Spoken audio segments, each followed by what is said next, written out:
Baik, perkenalkan nama saya Ahmad Teguh Fahrezi, Prodi Akuntansi S1 kelas B dengan NIM 23090150216. Baik, pada video ini saya akan menjelaskan laporan perubahan ekuitas PT Prosperity.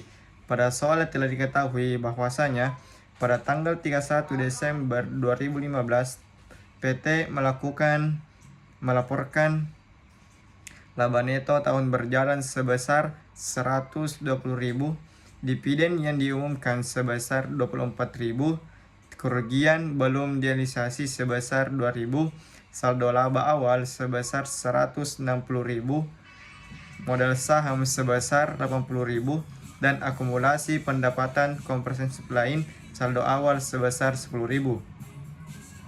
Nah, adapun unsur-unsur yang menyusun laporan perubahan ekuitas yaitu modal saham, saldo laba, dan akumulasi pendapatan komprehensif lain. Nah, modal saham pada saldo awal 1 Januari 2015 yaitu sebesar 80.000. Saldo laba atau laba yang tertahan pada saldo awal 1 Januari 2015 sebesar 160.000.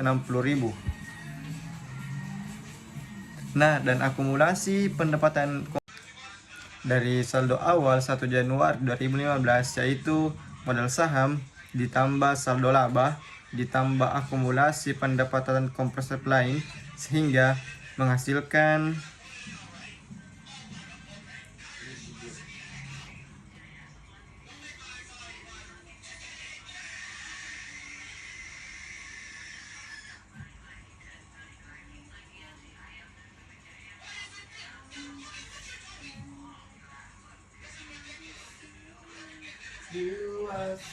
hingga menghasilkan 260.000.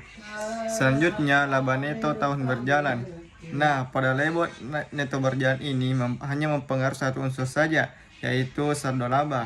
Nah, laba neto ini juga menambah saldo laba sebesar 120.000.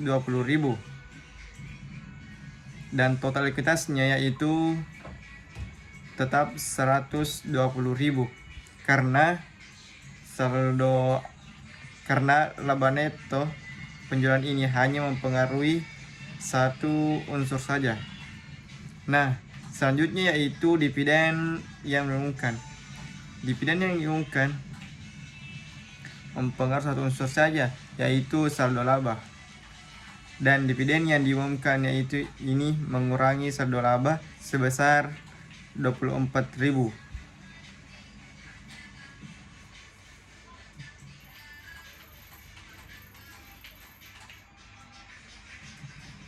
Nah, pada total ekuitasnya pun kita tetap memasukkan 24.000 karena dividen yang diumumkan ini hanya mempengaruhi satu unsur saja. Selanjutnya kerugian belum direalisasi. Nah, kerugian belum direalisasi ini juga hanya mempengaruhi satu unsur saja, yaitu akumulasi pendapatan komprehensif lain. Nah, kerugian ini itu akan mengurangi akumulasi pendapatan komprehensif lain sebesar 2.000. Nah, pada total ekuitasnya juga kita tetap memasukkan 2.000.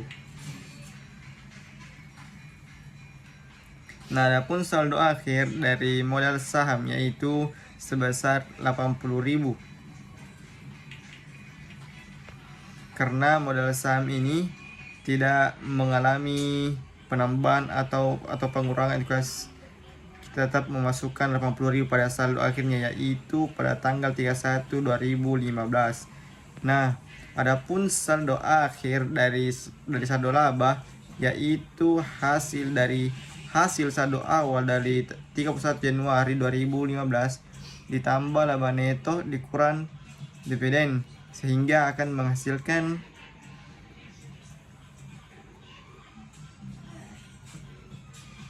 menghasilkan 250.000. Nah, adapun unsur akhir dari akumulasi pendapatan komprehensif lain yaitu saldo awal 1 Januari 2015 dikurangi kerugian belum direalisasi, yaitu akan menghasilkan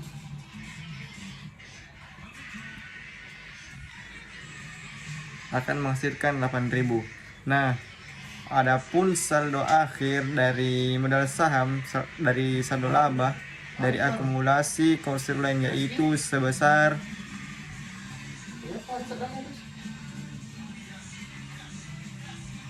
340.000. Nah, adapun laporan perubahan ekuitas dari PT Persiti yaitu sebesar 340.000. Nah, mungkin itu saja penjelasan saya pada video kali ini mengenai laporan perubahan ekuitas pada PT Persiti.